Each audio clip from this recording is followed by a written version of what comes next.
Our campaign is the campaign of energy, of momentum, which will lead to a large voter turnout in November and victory.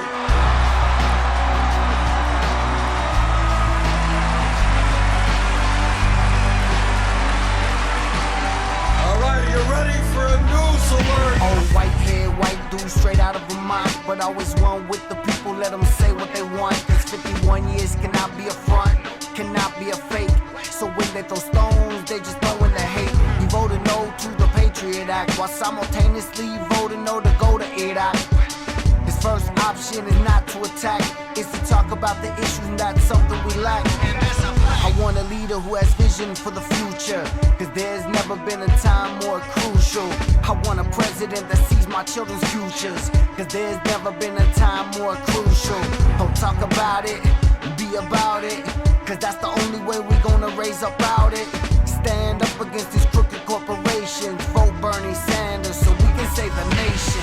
The future's here and the time is now, so let your voice be heard in your cities and towns. There's a new age revolution, it's about to go down, so get out and vote in your cities and towns. The future's here and the time is now, so let your voice be heard in your cities and towns. There's a new age revolution, it's about to go down, so get out and vote in your cities and towns. In order to bring about the changes that we need, millions of people are going to have to stand up, turn off the TV, get involved in the political process, and tell the big money interests that we are taking back our country. We're giving young people and working people hope that real change can take place in America. That's what the political revolution is about. Justice. Treating others the way we want to be treated. Treating all people, no matter their race, their color, their stature in life, with respect and with dignity. The future's here and the time is now, so let your voice be heard in your cities and towns. There's a new age revolution, it's about to go down, so get out and vote in your cities and towns.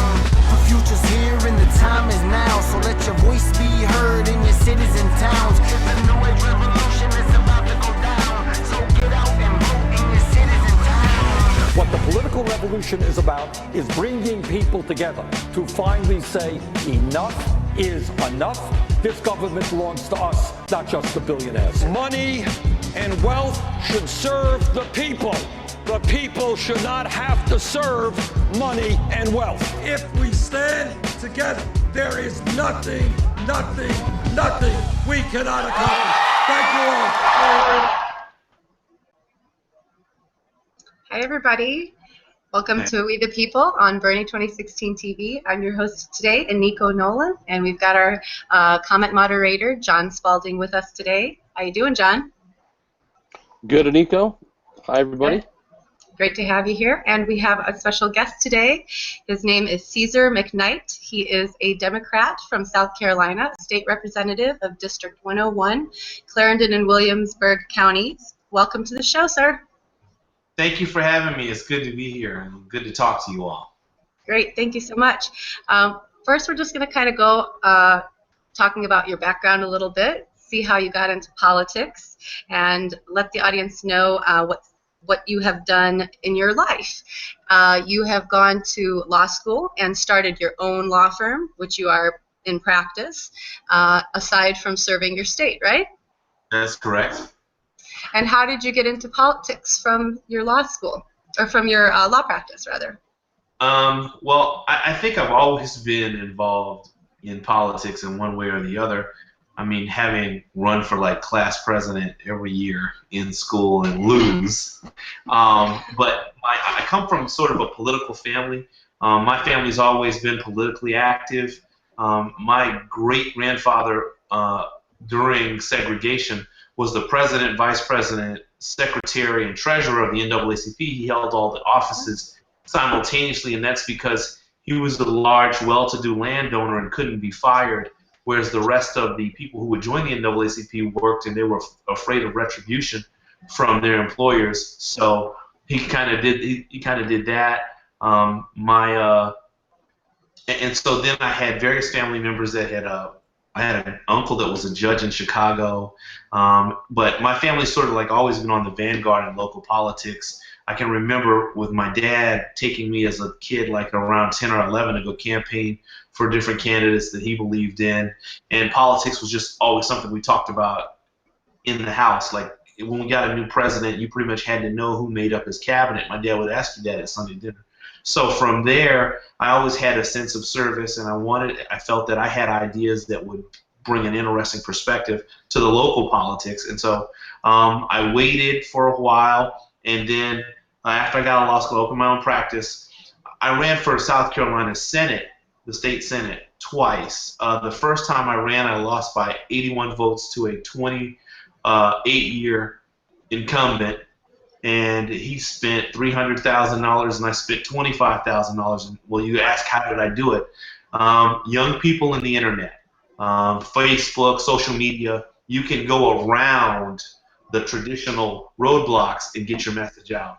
Second time I ran, he resigned, and they got 3 or 4 people in the race. I came in with the second amount of votes, so I endorsed the guy that ultimately won, and I took his House seat, and that's how I ended up where I am right now.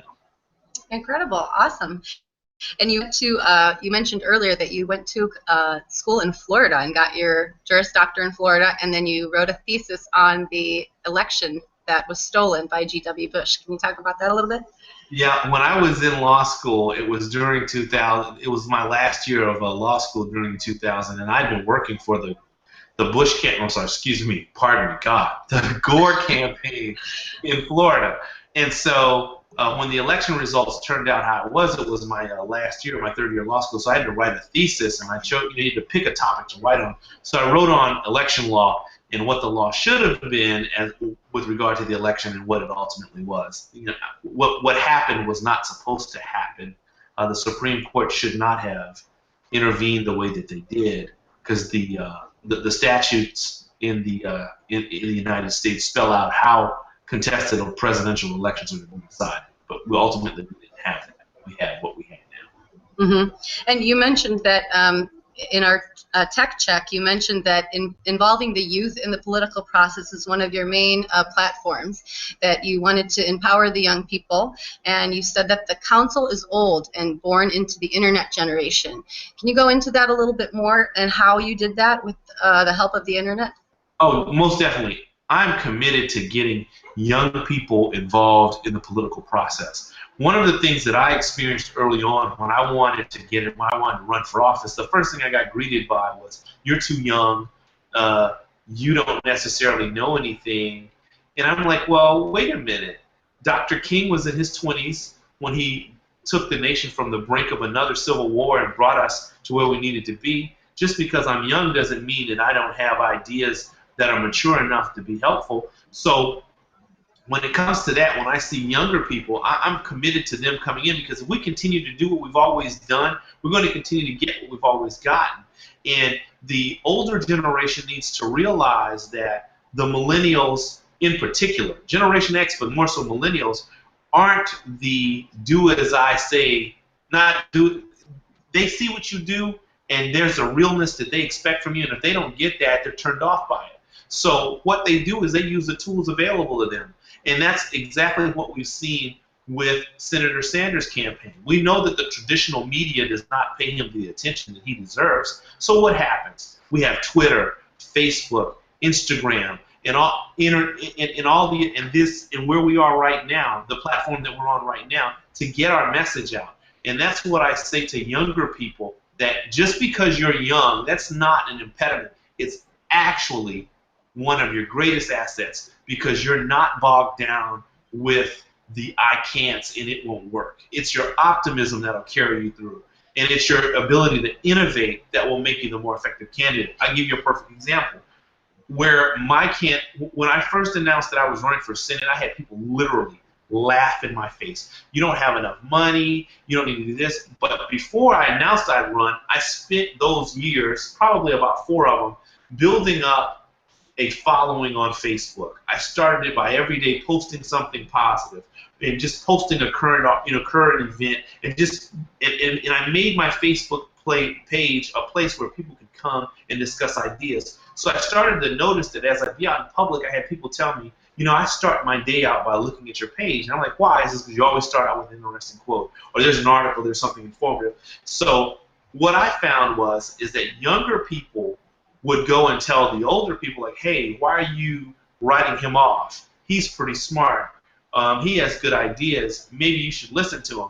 And so while the old heads were laughing, the groundswell was building to the point where as we approached the election, they were deathly afraid. And ultimately, I lost by 81 votes, but I think I sent the message that you don't need hundreds of thousands of dollars. Yeah, it's good to have, but if your message is good, you've got people that are committed to helping you, and you're willing to work and use the things available to you, you can win. And the one thing that I appreciate, I think most people appreciate, well, especially I'll say in this area, is the fact that I took the time to go knock on your door. We use this software called Vote Builder, and it's used in the Democratic Party. And what it'll do is you can do what we call cut turf. And that means you can pick a particular geographic location and look at it and know which houses are guaranteed to vote. You'll know who's there, their ages, and you'll also know which houses don't vote. So you're going to catch you need to fish,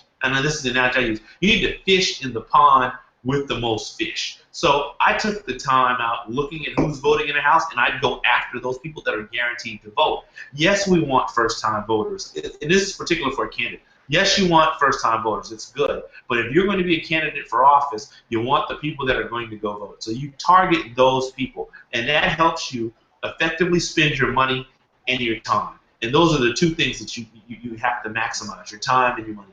And it just worked for me.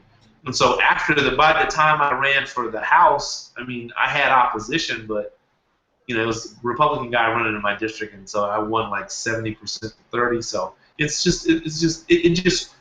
can work for young people. So I say to anybody that's young that wants to run for office, go ahead and do it. It's not crazy. You're not far-fetched. There's nothing wrong with you. If that's what you want to do it. And if you commit yourself to it, you can just start with your friends. The people that you know the most, say, hey, I want to run for office. And the other thing I tell you is, if there's an older person that's politically connected, go talk to them, because they can give you the lay of the land, because you're still going to have to deal with these old fogies, okay? Because they still want you to kiss the ring. But, pay your penance, and then after that, go do your thing. And I think more likely than not, you'll be successful. Absolutely. And I think just as Bernie says, think big, think outside the box. Things aren't crazy. People are just saying that to make you think you're doing something that is unaccomplishable, but you can accomplish it. And when you said, well, what do we do since media doesn't cover Bernie? Do Twitter, do Facebook, and we built him a TV station. We basically built him his own TV station. Have you ever seen another presidential candidate have their own organic, grassroots-grown Bernie 2016 TV station? I haven't. So I think that's a great point, and I think that's awesome what you're doing. So thank you for doing that.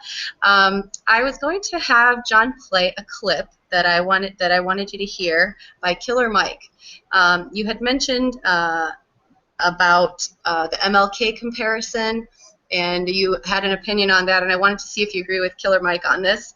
And there's two clips there, John. The first one is actually regarding the plight of black people and how Bernie addresses that.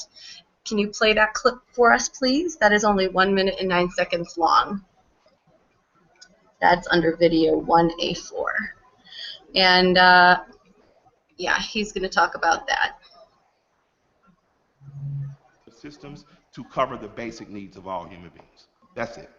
So Russell Simmons came out publicly and endorses Hillary Clinton. And one of the things that he said is, quote, I think Bernie Sanders is overpromising. He's insensitive to the plight of black people. I respectfully disagree. Why is that? Anyone who's worked on the behalf of black people in terms of philosophy and policy for 51 years, I think is firmly understands. Any man who chained himself to black women doing segregation to protest it. Any man who stood on the floor of the House and said that a bill he did compromise to is wrong because it's going to unfairly target black kids and Latino kids.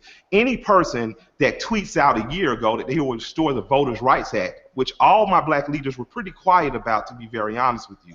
None of us have raised enough, hoorah about that. Any person who has done that over decades has shown me a consistency and a will to be an ally to my people that I have to trust. Now, I don't know what Russell is thinking. I don't know what Russell sees as the agenda or overarching agenda for African Americans, but for me, I respectfully disagree with one of my idols, who happens to be Russell Simmons. Okay, so that's Killer Mike on Russell Simmons. And are you a fan of Russell Simmons by chance? No, not really. I haven't been a fan of Russell Simmons since Run DMC. I think he's out of touch. Right, I agree. And if you showed slide 6, I just showed who he was, John. And I wanted to see if you agreed with Killer Mike on that and what your perspective is on that. This one is a real quick thing, and we're going to jump into the MLK comparison right after. Okay. So just tell me about if you agree with Killer Mike or not. Yeah. And I totally agree with what Killer Mike said. Yeah, I'm tired of hearing this whole Bernie Sanders is over-promising narrative that's been just talked about ad nauseum over the last 6 months. Why don't you? I thought the whole concept in life was to shoot for the moon, and if you miss, you're at least amongst the stars. Why do we have to start out with taking just nothing and then accepting that as if that's progress? We're the country that built the Hoover Dam. We're the country that put a man on the moon and brought him back safely. We're the country that won World Wars I and II. So this isn't a nation of just mediocre expectations. This is the nation that's supposed to be able to do anything that it sets its collective minds to. So when I hear people say, "Oh, we can't have $15 minimum wage," I'm like, yes, we can. Or we can't have universal health care. Yes, we can. The powers that be don't want to, but we can have it. We just don't. So I don't buy into that. So when I hear somebody like Russell Simmons, who's part of the whole, Russell's been weird for a number of years. To me, he's not in touch with what's actually going on. He's one of those persons that sort of like lives in a rich ivory tower, in a nice apartment in Manhattan. So when's the last time he's been amongst poor people to understand that there's nothing left to settle for because they don't have anything? This country is fast approaching a point where even on the right and on the left, the poor people are starting to wake up and realize that they have been sold a bill of goods. Now you have Donald Trump on the right playing to their fears and saying, hey, it's these brown and black people that are getting everything for free. And you have Bernie on the right that's correctly assessing that, look, the corporatists are the ones that are exploiting us and they're taking their tax dollars, they're taking all their money offshore and keeping it from us to help bring about change in this country and to change basic things like clean drinking water and a safe road. We can have all of those things. So when Russell talks, I'm like, I kind of like roll my eyes because I think he talks just to hear himself talk. I agree with you there. And Killer Mike also said something about the MLK comparison. He had a strong opinion of that too. If you want to play that clip for us, John, and then because you mentioned that in our tech check too, you brought up MLK earlier, so I wanted to address that. Let's hear Killer Mike talk about that. Absolutely. Now, you've actually compared Bernie Sanders to Martin Luther King. I've compared Bernie Sanders' policy to Martin Luther King's philosophy of what a socially just society should be. I'm wary of comparing human beings to one another because then you leave room for stupidity for other human beings to say, well, this human being can't be this human being. You're right, because human beings are unique, and that's stupid for you to assume. But in terms of philosophy and policy, the philosophy of Dr. King was a philosophy of one of social justice, human rights, and constitutional rights for blacks in America. Not just blacks, though. After he acquired civil rights for black people, he went on to understand that the same systems that denied black people their civil rights are the same systems that propagate war in foreign lands on black and brown people, the same systems that have unfair banking practices, the same systems that denied home loans and GI Bills to black soldiers and citizens after World War II, the same systems that keep poor white people in the Appalachians on the ground, the same systems that use Asian people as railroad slaves, essentially. He realized that those systems are interconnected and it's not just based on color, but that our caste system in this country was based on class.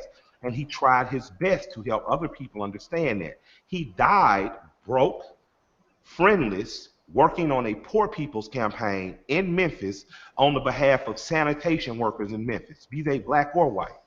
Bernie Sanders' policy addresses the exact same things. And beyond that, the labor movement goes back over 100 years in this country. You know, over 100 years. If you look at Eugene Debs, for instance, he was fighting for your 8-hour workday 100 years ago. Now that you have an 8-hour workday and you think, hey, it's good enough, you got to realize that you got 100 years on that. It probably should be time to ask for more. It probably should be time to ask for a 40-hour week in which you can live off. It probably should be time to ask for a full 4 weeks vacation.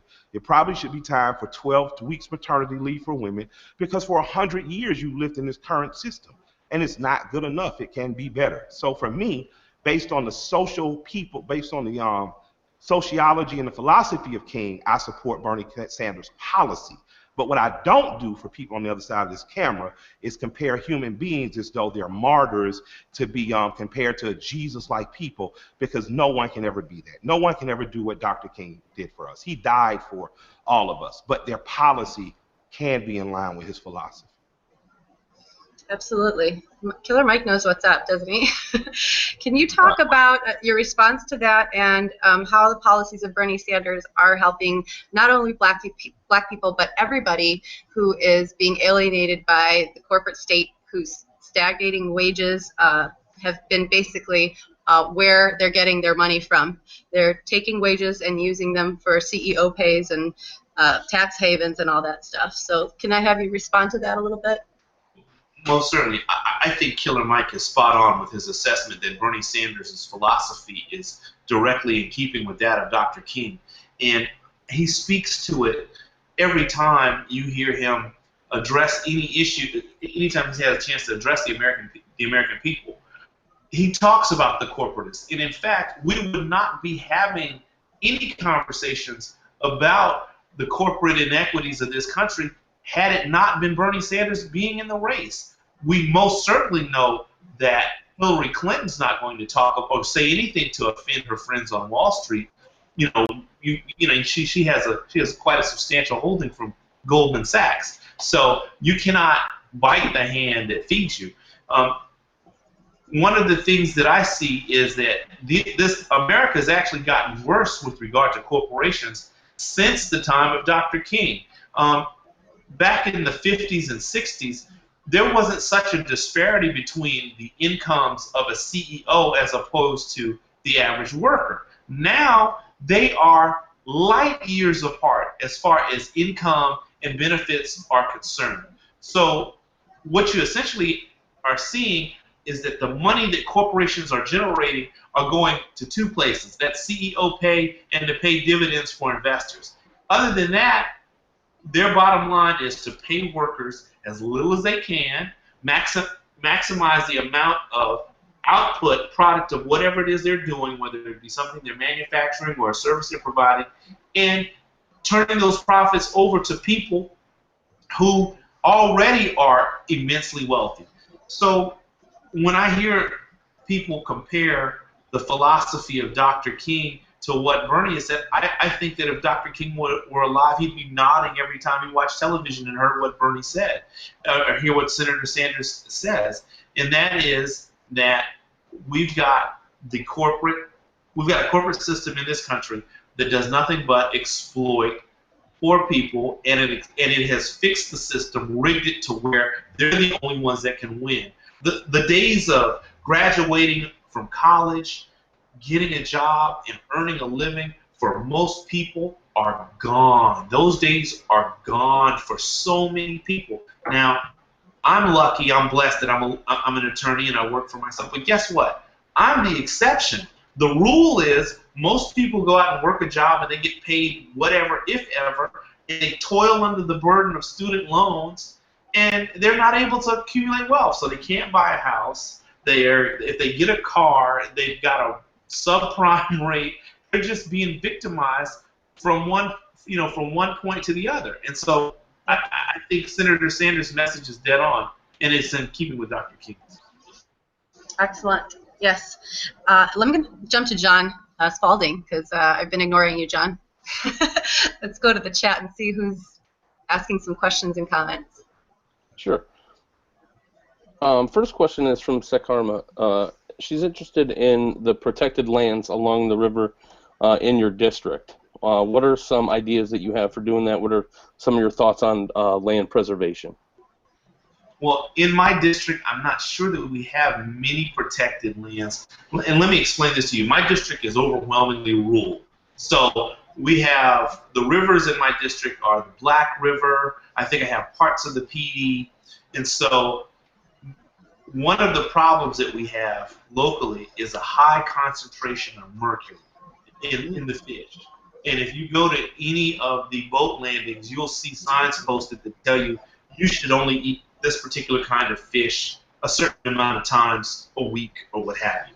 And that comes directly from the fact that most of our electricity had been generated locally by coal-fired electric plants. Now, we also have some hydroelectric because in the rural areas, we didn't get electricity in South Carolina, in the rural parts of the state, until the 30s, until we built this man-made lake that we had a dam on that generates power. So, as far as there being protected areas, I'm not sure that there are many in my district, but one of the things that we've also had to do in my district, and I'm still dealing with this now, is we had in my district the last unlined landfill in the entire United States. It didn't close until 2000.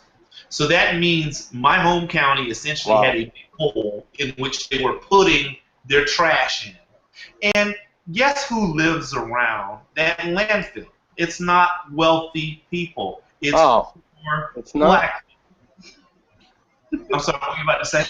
I said it's not. It's not what? No, I was being sarcastic.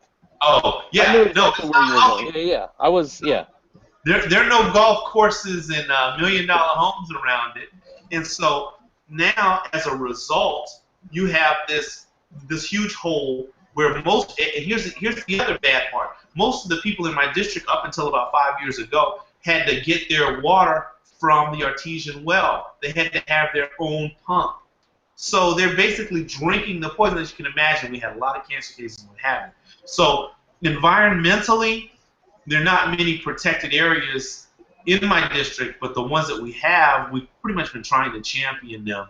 But for me, it's a balancing act because my area is largely rural, but we want jobs, income, and industry. So the thing is, how do we get the delicate balance of preserving the natural beauty, because it's naturally beautiful, but providing the businesses and jobs for people to earn a living and still live here? So I don't know if I answered your question, but that's my answer. No, that was good. That was good. Thank you. Cynthiana wants to know, are there other Bernie-crats running in South Carolina? What's the... Yes. And, yes. Okay. How does it look for you guys in November? Okay.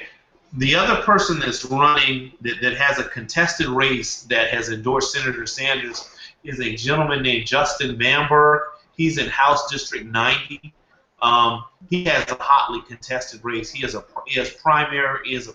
primary opponent, which is coming up June 14th this year, and he also has a Republican opponent.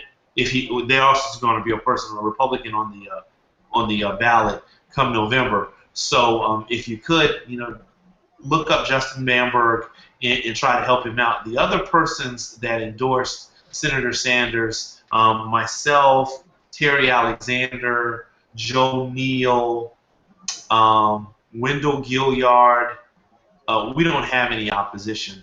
But you never know what's coming down the pipe, so if you want to help us out, please do. Gotcha. Okay. And one more before we go back, Nico. What are your thoughts on publicly funded elections? I think it's a wonderful thing. We have to get the corporate money out of our elective process. Okay. Money corrupts the process totally and completely, because what you end up with is a corporatist every time in national elections and on the local level. I see it all the time. Here's the other thing that gets people in trouble. If you go into politics and you don't have your own source of income, that's usually where the corruption comes in for people. Because you've got this person that figures, okay, well, I can buy you, I can do this, I can do that. And trust me, when people want something and it has to do with politics, they do their research on you. I'm sure somebody's looking up and figuring out, well, what's Caesar's mortgage or what have you, what have you. You never know what nefarious things are going on. So yes, I believe that we definitely need just publicly funded elections, both on the local level and on the federal level. I'm wholeheartedly for that, and I'll vote for it whenever it comes up. Cool. Thanks, Awesome. Cesar. Yep. We'll be back. Thank you, John. Appreciate it. And John E. is going to set up our next video to start our next segment. We're going to talk about the school to prison pipeline and education in South Carolina, and how the abuse of inmates in South Carolina has made headlines since several years, and what are we doing to improve that in your state? So here first, Killer Mike is going to be talking about the targeting of black men and youth, and he's also going to be talking about Clinton in this clip. It's a 4-minute 37 clip. John, if you could play that, thank you very much. Well, historically, black people have voted for the Clintons. Yeah, historically, black people have voted for Bill Clinton. And I think that in retrospect, you can see that's a mistake.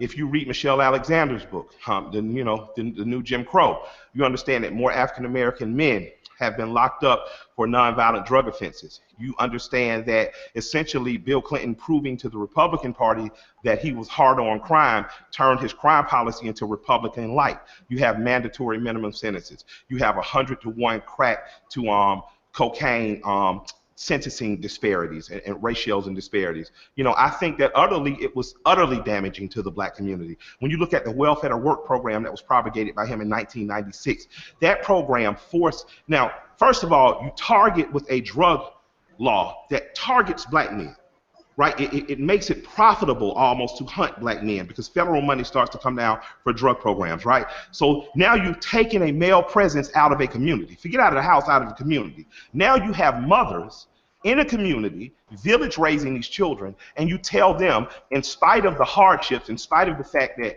my great economy doesn't get, you got to go to work. You got to prove that you need this $215 we giving you. So now you're on a bus, you're going 20 to 30 to 40 miles away. Now your child, boy or girl, is left unattended. How does homework get done? How are children properly fed? That proved to be an utter failure. The black woman that they walked around with touting that somehow her life had gotten better because she had all of a sudden been forced to work, ended up losing her son to the streets and to drugs. Ended up saying at the end, this program, it really wasn't as helpful to me. So they've shown themselves in terms of policy not to be the best thing for African Americans. I would still love them to come to our church.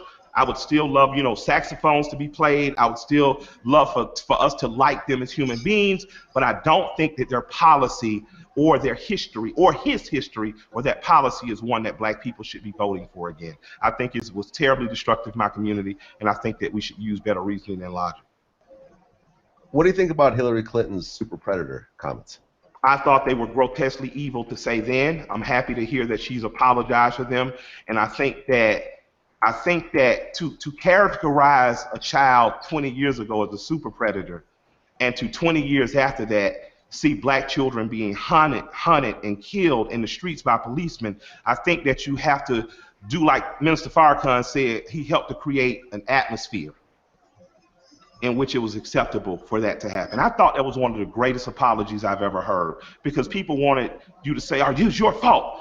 But it's a grander thing in creating an atmosphere. It's a more adamant and honest and open apology. I, as a man, have to accept that my chauvinism creates an atmosphere in which it's safe to say a dirty joke around me. And I had to grow out of that. I, as a straight man, had to understand that me using words out of context that were wrong creates an atmosphere that creates a situation where it's easy to abuse gay people. You have to accept that responsibility.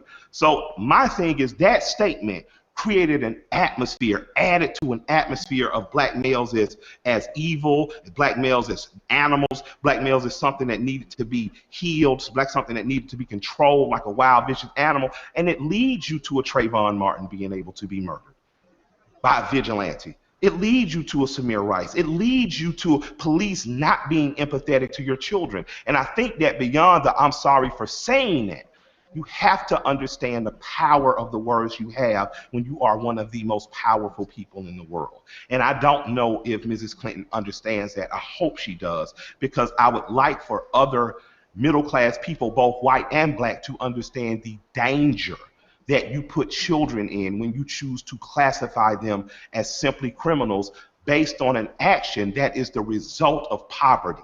That is the result of being ignored by systems. That is the result of poor education. That is the result of us snatching parents out of the home.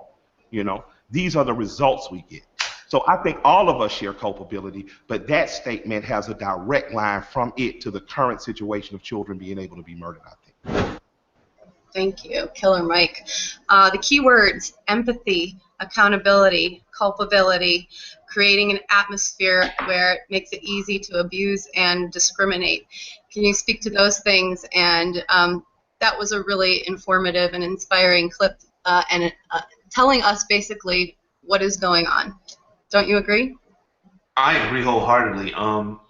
We've seen, South Carolina has sort of like been ground zero since last year with the shooting of Walter Scott, where America got confronted with the reality that a lot of African American males realize every day, and that is an encounter with law enforcement is oftentimes quite literally a matter of life and death. And so for hundreds of years, not hundreds of years, but since we've had active police forces in this country, you have had blacks and minorities saying, hey, the police are abusing us, they're abusing us. And for those years, for so long, the majority of this country have met that as, oh, you're exaggerating, you're lying, or what have you. But when America was confronted with the video of Walter Scott fleeing this cop and being shot in the back, there wasn't any way of denying that anymore. So it brings to the point where we're going to have to deal with that. Now, some people have chosen not to confront the issue. I believe that we've made some amends here in South Carolina with regard to that, and that we've passed the body cam bill. It's going to take some years for us to get the funding, but the funding's coming, but we're getting body cameras. And so now, when we're confronted with these images, we see that we have to deal with them. But he's spot on. There is definitely a school-to-prison pipeline that we have to deal with. We know from statistical data that African American boys are disciplined much more harshly in school than their white counterparts. We also know from data that African American boys are referred to doctors so that they can get ADHD medication, which, I'm not at all a person that says, all medicine's bad, or someone who's against inoculations, but I think that little boys are going to be what they are, and that is little boys are going to be rambunctious or what have you. So you have to reach them. Now, are there instances where they may have ADHD? Of course, but I think black boys are overly medicated. They're harshly disciplined, and that just subjects them to being incarcerated or involved in the justice system later in life. I see here in my state, I hear it all the time, particularly with regard to, and let me just say this, the deadly interactions with the police aren't just for young black boys anymore. We just had the police kill a kid last year. His name was Zachary Hammond. And you know why? Because he was in a car that pulled off, and they had about $25 worth of marijuana. But it's as if, we've created this militarized police force, largely based upon the policies of the Clintons in the early 90s up until now, that have created this climate. He's right. There's this atmosphere that has been contributed to that makes it seem as if any person of color is suddenly some type of animal to be reckoned with and put down. So we could talk ad nauseum about the failings of the education here in South Carolina, and I'd love an opportunity to talk about it. But that's my take on that clip. Mm-hmm. Absolutely. And the accountability of the cops that are doing this, I think, is the biggest thing, is cameras, body cameras. And the ACLU put out that, they are for it. They are fighting for it here, too, in Arizona. And the failing public schools are one of the biggest negatives that come out of this. The ACLU says that for most students, the pipeline begins with inadequate resources in public schools, so they're not funded properly. They're either overcrowded classrooms, lack of qualified teachers, insufficient funding for extras like counselors and education services, textbooks, those kinds of things. So they start off with under subpar resources in subpar schools, and so then it's easier to kind of shove these people to prison because of small offenses. And that brings us to the decriminalization of marijuana, which Bernie is for that. Medicinal marijuana is legal in many states, and recreational marijuana is starting to be legal. But to imprison peaceful people for just doing something in their own home that isn't harming anybody else, and creating this whole prison system filled with nonviolent people, and coming out, with one of the videos I saw was more connections with for meth. So they just went in for smoking a joint, and they're coming out with connections to people with meth. So it's making it worse. It's making a bad situation even worse. Oh, without question. In the South Carolina House of Representatives, I sit on what we call the 3M committee, which is medical, municipal, and military, and we deal with medical issues. And last year, we were debating legalizing cannabinoids, the oils used for people who are suffering from certain conditions. And it's the same playbook in every committee, every time when it comes to the establishment opposing the decriminalization of marijuana. You'll have in this instance, we have our chief law enforcement agent in South Carolina. His name is Mark Keel. He's the chief of SLED. He comes out with all of these flyers and brochures that talk about the evils of marijuana, but there's not one peer-reviewed article referenced in the entire pamphlet. It's just all scare tactics. So finally, I had what I call a Popeye moment. Popeye's famous for saying, "I had all I can stand and I can't stand no more." I asked him, I said, "Do you know who Harry Azinger is?" And he said, "No." I said, "Well, Harry Azinger is the first drug czar of the United States. And you know why marijuana is criminalized in the United States, why that began in the 1930s? "No, I don't know." And I told him, I said, because Harry Azinger went out and told everybody that would listen that if we let young white girls smoke marijuana, they're going to run off and have sex with black jazz musicians. And as a result, you had the criminalization of marijuana. And what you see is now, for law enforcement, the criminalization of marijuana is a source of income for them. Why? Because if they stop somebody that's in possession of pot, let's say they got $500, $600, maybe $1,000 in their pocket, what do with it? They seize it. They claim, "Oh, you were using this money in connection with your illicit drug use," when this person had, marijuana they were going to use at home. And so they use that, and they're allowed to keep the money they seize for the department. So back in the 90s, when the Clintons passed their forfeiture laws that allowed police agencies to keep the money, that's when you saw this whole, let's just seize everything we can. So let's say they kick in somebody's house They do a search warrant, they go in, they find marijuana. Okay, great. Well, guess what? They can pretty much seize everything in there. So if you got nice TV, nice bike, nice computers, nice cars, it's all gone. And what do? They use it. They sell. I mean, they sell all those things. So we need to come to, and I think the American population is coming to the fast realization that marijuana is not the evil that it has been made out to be. Because guess what? More people will die this weekend from alcohol-related incidents than you can ever dream of from marijuana. How many husbands have gotten high on marijuana and come home and beat their wife to death? It just doesn't happen. Alcohol has destroyed far more lives in this country than marijuana could ever dream of, but yet it's a product that's not only legal, but we celebrate it during all of our national pastimes, whether it be baseball, basketball, or football. It's all brought to you by Anheuser-Busch. And here's the other thing.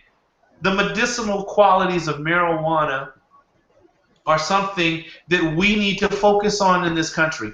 It does not make sense that marijuana is a Schedule I drug. And for those of you that do not know, the DEA schedule, they have 3 or 4 different schedules. A Schedule I drug is a drug that they believe that has no medicinal value. And so all it takes is an administrative act to say, hey, this drug is Schedule I or Schedule II. So they've got marijuana Schedule I on the same level as meth. Unbelievable. Cocaine and heroin, the opioids, are Schedule II. And guess what? Synthetic opioids are destroying more lives in this country, whether it be Oxycontin and the other drugs that come with it. That's why we have the heroin outbreak in this country that we're experiencing. And here you have a huge corporation making untold billions while you have more and more people enslaved to the drug because they're addicted to it. Yep. It just doesn't make sense. Yeah, it's all connected, and there's not enough services to help them get off those drugs. It's a cycle. And another thing I wanted to mention, it comes around to the generational thing too, because the older people, including myself, have been propagandized. I grew up with that propaganda that marijuana is so bad, like you said, and the millennials are like, you're stupid, it's just like, you know what I mean? But yeah, so it's all connected and it's all profit-based. So, and we know that, and they see that we know that, and they see that we're going to be active about it now. And I think they're afraid of the millennials, and they should be. And John Spalding, what is the chat saying about this?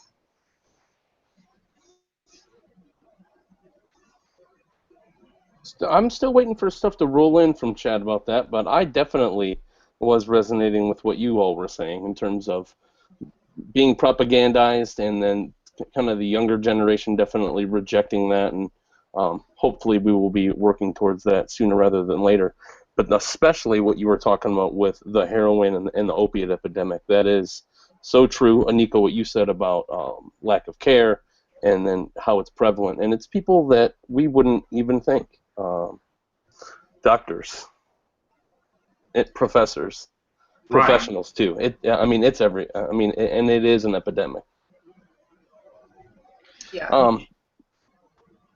Go ahead, Cesar. And then. Well, what I was going to say is, not only is it an epidemic, but we know what causes it, and we won't do anything about it. Why? Because we have this corporation that makes these large profits, so they go out and they lobby, and they tell all their friends, they tell all the people in Congress, we need to keep doing this. We just need a complete overhaul of the FDA and the DEA in this country, and we need to have a real conversation about what we want this country to be and how we want it to look. And we have lost probably 3 generations now to this false war on marijuana. Now, please understand me. I've never smoked marijuana ever in my life. I just hadn't. Mm-hmm. But I don't care if you do, because guess what? Nobody high on marijuana is breaking in my house and stealing my TV. People who originally got addicted to Oxycontin and are now addicted to heroin will come in my house and take my television. But nobody high on marijuana is stealing anything. They're not out here raping folks. They're not attacking people in the street. They're not doing anything. So, and again, its medicinal qualities outweigh the negative effects. Now, do we need some regulation? Yeah, I don't think teenagers should be smoking marijuana. We have good evidence that tells us that your brain doesn't finish developing until you hit your mid-20s or so. Okay, great. We can say, okay, for you younger folks, you can't have pot now, like we do with cigarettes or what have you. And just regulate it. But this is what I see. I see the public push is going to continue for the decriminalization of marijuana. And once the major corporations realize the profits that they can make from it, before you or I die, you'll probably be able, like you go in and buy a pack of Lucky Strikes, you'll probably be able to go buy, I don't know, Kush or Perp or whatever. You'll be able to do all that. So from the drug war to private prisons, Cynthia wants to know, is information about these private prisons getting to the older voters in South Carolina? Why or why not? Older voters in South Carolina. They are older voters in South Carolina. Maybe they're getting it, but the problem is that older voters in South Carolina, particularly older black voters in South Carolina, are an extremely loyal bunch. And they've had enough time to get to know, or for them to think they know, the Clintons. So they're all enamored by the fact that, oh, it was Clinton in the 90s, and he's the first black president, and I'm sorry, which I find that offensive, because here you are, a philandering draft dodger, and you're the first black president? No. I think Barack Obama, who ran a scandal-free administration, is the person that I want to credit with being the first black president, not a guy that embarrassed us and shook our fingers at us. So that information, it's getting out there, but it's not so. It's kind of hard to get it through to older black people. Just particularly like when you tell them, because I took the time to play Hillary Clinton making her super predator conversation. I mean, a super predator comment, and some of them said, "So I'm going to vote for her anyway." And then I tell them, I said, "Well, you know what? You may choose to look away, but you can never say again that you didn't know."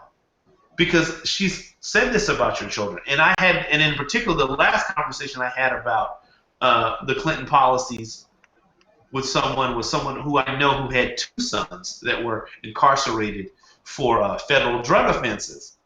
And I said, do you like that mandatory minimum Ted and Billy, which are not their names, are facing?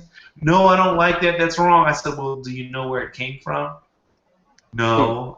Well, it came in the 90s when your president that you love so much and his wife are around here getting tough on crime. That's why your son can't come home for the next 25 years. So what you see now, I think, in the Democratic Party is a clear delineation between the young and the old.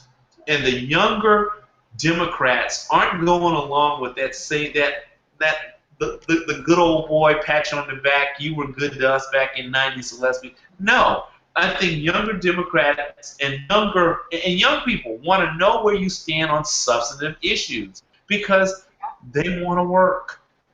They want to get out and build the future, and they're just seeing that it's not there for them. I mean, how many people you know that are 30 and 40 that are still living at home with their parents? Who wants to do that? It's like you're a squatter waiting for them to die. You know, because you can't build your own wealth. And the only reason you can is because it's all being pushed to the top. Yep, absolutely. Anything else, John? We're nearing the end. Maybe one more question or one more comment? Well, Dennis wanted to know what's your platform, but I would say, is there any specific platform pieces that we haven't talked about yet, one or two, or that's sticking out for you that you wanted to make sure you mentioned before we close out?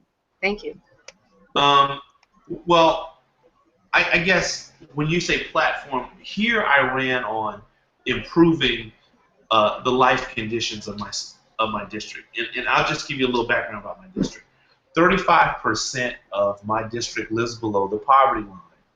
94% of the children that go to the public schools in my district are from households that are below the poverty line. We have not built a brand new high school in my district in Williamsburg County, where I'm from, since 1970. Our schools are so bad that the rural schools in South Carolina had to get together and sue the state of South Carolina because it wasn't meeting its constitutional requirement of providing what we call a minimally adequate education. If you remember the president's first State of the Union address, there was a young lady that spoke, he had brought there. She wrote him a letter talking about, "Dear Mr. President, my school's in such a bad condition." Her name is Thomasina Bethea, I think it is. So it's bad here. So one of the things that I ran on is I wanted to improve the lives of rural South Carolinians who tend to be poor. And one of the things that I did was I introduced a bill that's I'm going to have to reintroduce again, that says that if you graduated and got a license, license that's recognized by the state of South Carolina, and you agree to live and work in one of our impoverished counties, that you'd be exempt from the state income tax for the first 5 years that you start out. Why is that important? Well, it may be a little bit, but it may draw some people to my area that'll plant seeds and stay, who will be taxpayers, who will have families. So one of the things that I'm committed to is making life better for rural South Carolinians, and that being people below the poverty line. We can't continue to ignore people who don't have the basics in life. Like I said, I came from a two-parent home. We weren't wealthy, but my parents worked hard to give me the things that I needed so I could do what I want to do. We owe every child in this country a good education, regardless of where he lives and regardless of the color of his skin. Now, if they don't maximize that moment, that's on them. But we have dropped the ball when we don't provide our children with what it is we need them to have, and that's the access to good education. So when it comes to a platform, I used to tell people, I'm a Barack Obama Democrat. Well, I'm a Bernie Sanders Democrat, and I'm proud of that. I'm proud to be fighting for the masses that don't have, because I can't get so high if everybody else is tearing it. It doesn't do me any good to have plenty and then have everybody else suffering. So I believe in fundamental fairness. I believe that what you do to the least of those matters. And I want to support anybody that does that. And I believe Senator Sanders does that. And I believe that millennials believe that too. They've got a good mix of, of social justice, but there's a strong libertarian stream between that runs in millennials, and I want to champion that. I'm a Generation Xer, so my time's winding down. So I want millennials to step up. If by chance the election doesn't pan out the way that you want it to pan out, guess what? You got many more. One setback is not the end. So pick up what you learned from here and pay it forward. Hold candidates accountable. If they won't come talk to you, answer you, or be accessible to you, don't vote for them. And tell your friends. And that's what matters. Getting the message out, vetting people, and seeing what their message is. And if it doesn't sound right to you, and it doesn't matter if you're Republican or Democrat, I just want you involved, because we need to get new blood into the process. And the only things that are going to improve is by getting new ideas. Absolutely. Big new ideas. And that's awesome. And those are all Bernie Sanders platform pieces too.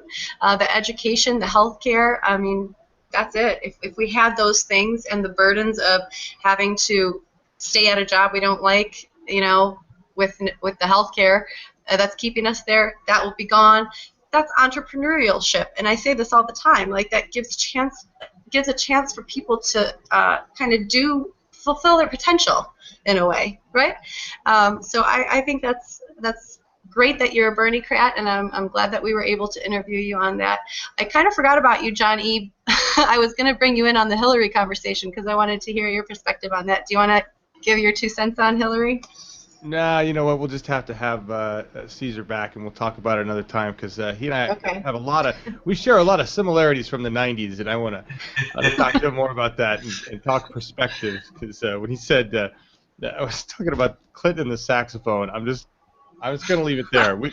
Anyway, the next time, everything you guys said tonight was so incredible. I just love the conversation, and we've got the rally coming up, so run us Awesome. out of here. Okay, I just wanted just a couple more things, John. It's not All right right. away. I wanted to address the South Carolina just took down Confederate symbol recently. Is that right? Yes. Can you just say what the state of your state is about that? Are there people that didn't like it and they're coming out and saying it, or is everybody pretty much like, yeah, it's about time? I think the majority of people in South Carolina like the fact that the flag is down. There's still some other symbols that need to come down, and that we're fighting to take down. One, the Confederate flag still flies in the Citadel. At the Citadel, it's the Military College of South Carolina. They have a chapel there. It still flies. And one of the things that I'd like to see come down is the statue of Pitchfork Ben Tillman. Most people don't know who he is, but Pitchfork Ben Tillman was a United States senator in the late 1800s, early 1900s, and he participated in the lynching of several African Americans. And not only did he participate in it, he bragged about it.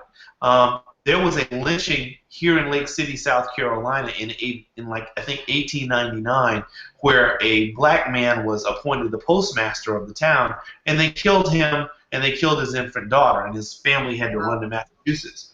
Pitchfork Ben Tillman wrote an article praising them. He's the most vile of human beings, and his statue on the State House ground needs to come down. Now, what I'll say is this: my experience has been the Confederate flag has been replaced by Trump bumper stickers, and I see that it's a pervasive attitude. Trump is huge here, and he gives them the cover to just say what they want to say, how they want to say it. So now, once upon a time, it used to be a little muddy plate on the front of a truck that was a Confederate flag, and now it's a Make America Great Again sticker. So we still have to be vigilant with that. It's hard to take down historical markers here in South Carolina because we have a law that says it has to. If a local municipality or a county government can't do it, it has to be done by the General Assembly, the House of Representatives. Mm-hmm. And unfortunately, it's kind of hard to convince some diehards that those symbols need to go, but they're coming down. Yeah. I mean, yours is filled with bigots right now. I just had to. You gotta get rid of No. I gotta tell you, before I got into the legislature, I used to look at people who always got an R at the end of his name, blah blah blah. They have their beliefs. It doesn't make them a bad person, nor do I think a lot of them are bigots. Now, there's some, I ain't calling no names, that aren't, this is put this way, if I'm on the side of the road, broke down at night, I don't want them to ride by. But for the most part, the people that I serve with are pretty reasonable, and you got to understand, they have a constituency to serve too. It's a representative form of government. So, and this is America, and everybody has a voice, bigots and all. Our job is to just articulate our ideas and show them that we have the better ideas. Yes, and thank you. You've articulated your ideas perfectly. So thank you so much for this interview. We really appreciate it. I'm going to go out with a couple of pictures of you. You've got one with Biden and his wife. Yeah, and that's here. When was that? That was March. Vice President Biden has a Black History celebration every year. That was from this year, and I went the year before. That's at his home that's in his residence at the Naval Observatory in D.C. Awesome. Cool. And I also wanted to show a picture that I'm going to mess with you a little bit here, and you'd have to explain it. And here it is. Look at that. Oh, no. Where did that come from? Well, let's have you explain that before we get bad ideas about it. Okay. Was she just pandering to you guys at that time? before the Bernie bros and Bernie gals destroy my Facebook and Twitter, please understand that Secretary Clinton came to the South Carolina State House to speak to our Democratic caucus last year. So her and the guys that ran for the other guy that ran for president, O'Malley, came. So they all came, and when they came in, I took a picture with her. But I have the only other person that I've ever endorsed for president was O'Malley, and after O'Malley dropped out, I felt the burn. I'm on fire. Awesome. Well, that's a great picture to go out with because here's you and Bernie, and this is a much more cute and authentic picture than the Hillary one, which looks all fake and awkward. Yeah. Oh, I love it. When was that? That was in Columbia, right before the South Carolina primary. That was at Allen University.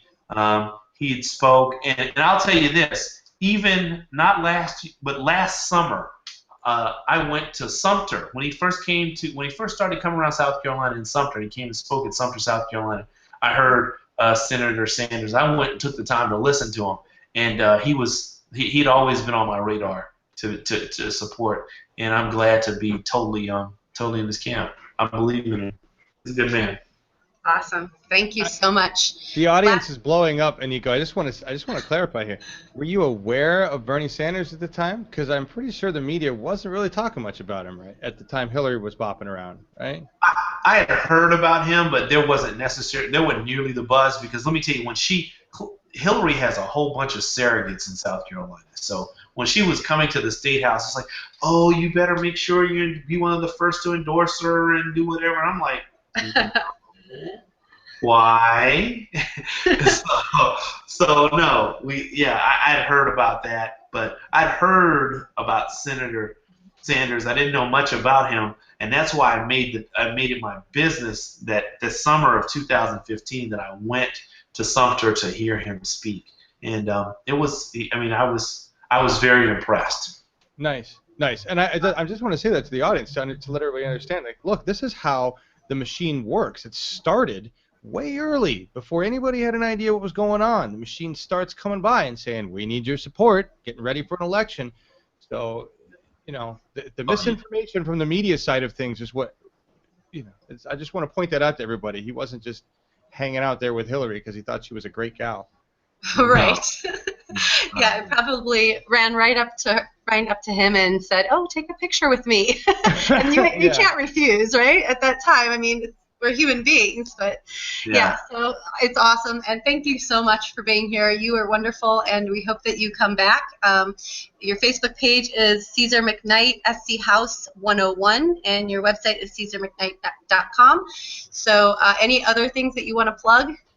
No, just we've got some more primaries. This race is by no means over. We've got California coming up in the western states. So your vote counts. Speak. Make sure you vote. Let people know that you support Senator Sanders. Continue to donate, and let's take this thing to the convention. Who knows what might happen between now and the convention? Just because they say she's inevitable, I don't believe in inevitabilities. So let's stay the course until he decides that he's coming out. We need to have the senators back. Period. Absolutely. Drop mic. And we're going to go out with a song that applies here, and that's Pander. Hit it, John. What's something that you always carry with you? Hot sauce. Really? Yeah. Really? Are you getting formation right now? Hot sauce. Hot sauce in my bag, Hot sauce. Really? Yes. Now listen, I just want you to know, people are going to see this and say, okay, she's pandering to black people. Panda. Okay. Panda.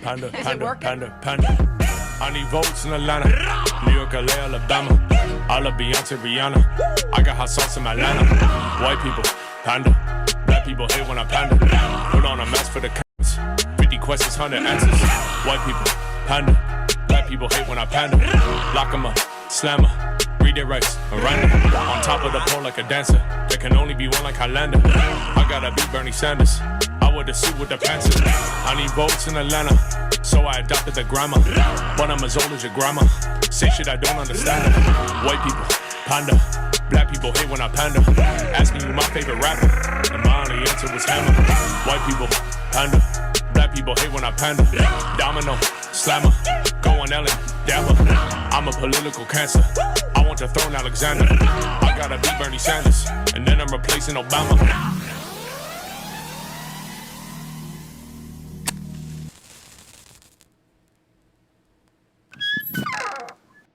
Huge